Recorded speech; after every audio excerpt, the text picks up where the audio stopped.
समाजात माहितीचा प्रसार वेगाने होत असताना समाजातील शेवटच्या व्यक्तीपर्यंत पोहोचण्यासाठी जनसंपर्क प्रक्रिया अधिक प्रभावी करण्याची गरज आहे। त्या दृष्टीने जनसंपर्क क्षेत्रात कार्य करणाऱ्या प्रत्येकाने तंत्रज्ञान आणि मानवी संवेदनांचा समन्वय साधून काम करावं असं आवाहन महाराष्ट्र सदनाच्या निवासी आयुक्त आर विमला यांनी आज येथे केलं। माहिती युगातील जनसंपर्काची दिशा निश्चित करण्यासाठी माहिती आणि जनसंपर्क महासंचालनालयातर्फे आयोजित राष्ट्रीय जनसंपर्क परिषद उपयुक्त ठरेल असा विश्वासही त्यांनी व्यक्त केला। महाराष्ट्र शासनाच्या माहिती आणि जनसंपर्क महासंचालनालयाच्या नवी दिल्ली येथील महाराष्ट्र परिचय केंद्रातर्फे आयोजित जनसंपर्क परिषद 2026च्या उद्घाटन प्रसंगी त्या बोलत होत्या। कार्यक्रमास महाराष्ट्र सदनाच्या विशेष निवासी आयुक्त श्वेता सिंघल, कर्नाटकच्या माहिती व जनसंपर्क विभागाचे आयुक्त हेमंत निंबाळकर, महाराष्ट्र परिचय केंद्राचे संचालक हेमराज बागुल आदी यावेळी उपस्थित होते।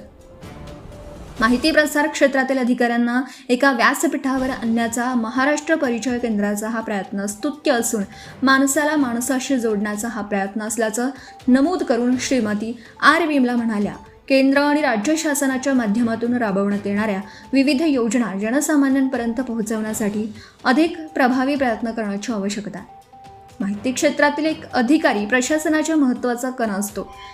तो समाजातील बदलाचा अग्रदूत आहे। या दृष्टीने आपली तंत्रज्ञान युगातील भूमिका निश्चित करण्यासाठी या परिषदेत साधक बाधक चर्चा व्हावी अशी अपेक्षा त्यांनी व्यक्त केली। श्रीमती सिंघल म्हणाल्या, गेल्या काही वर्षात माध्यम व्यवस्थापन वेगाने बदललं आहे। तंत्रज्ञानाच्या उपयोगामुळे माहितीचा प्रसार वेगाने होत असताना कृत्रिम बुद्धिमत्तेचा उपयोग प्रभावी ठरू शकेल। तसेच समाज माध्यमांद्वारे माहिती प्रसार वेगाने करता येईल।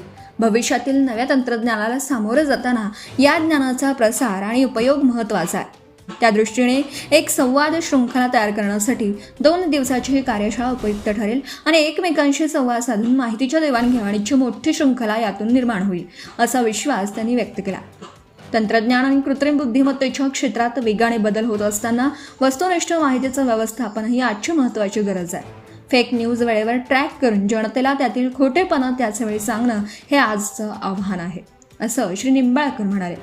जाणीवपूर्वक पसरविण्यात येणाऱ्या खोट्या बातम्या राज्यासाठी हानिकारक ठरू शकतात। अशा बातम्यांना वेळीच रोखणं गरजेचं आहे। त्यासाठी नवे तंत्रज्ञान आत्मसात करून माहिती व जनसंपर्क क्षेत्रातील अधिकाऱ्यांनी जनतेतही या संदर्भातील जागरूकता निर्माण करावी। प्रभावी संवादाद्वारे हे शक्य असून अशा संवादांच्या विविध पैलूंवर परिषदेत विचार व्हावा अशी अपेक्षा त्यांनी व्यक्त केली। प्रास्ताविकात संचालक श्री बागुल म्हणाले, जनसंपर्काच्या क्षेत्रात वेगाने होणारे बदल आत्मसात करणं आणि त्यासोबत संवाद प्रक्रिया गतिमान करणं गरजेचं आहे। त्यासाठी नव्या युगातील तंत्रज्ञान आणि कृत्रिम बुद्धिमत्ता क्षेत्रातील नवे बदल जाणून घेणं हे महत्त्वाचं आहे। त्या दृष्टीने या राष्ट्रीय परिषदेचं आयोजन करण्यात आलं। जनसंपर्क अधिकाऱ्यांच्या परस्पर संवादातून या क्षेत्रातील चांगल्या प्रयोगाची माहिती परस्परांना होण्याबाबत भविष्यातील वाटचालीसाठी नवा दृष्टिकोन मिळू शकेल असं त्यांनी सांगितलं।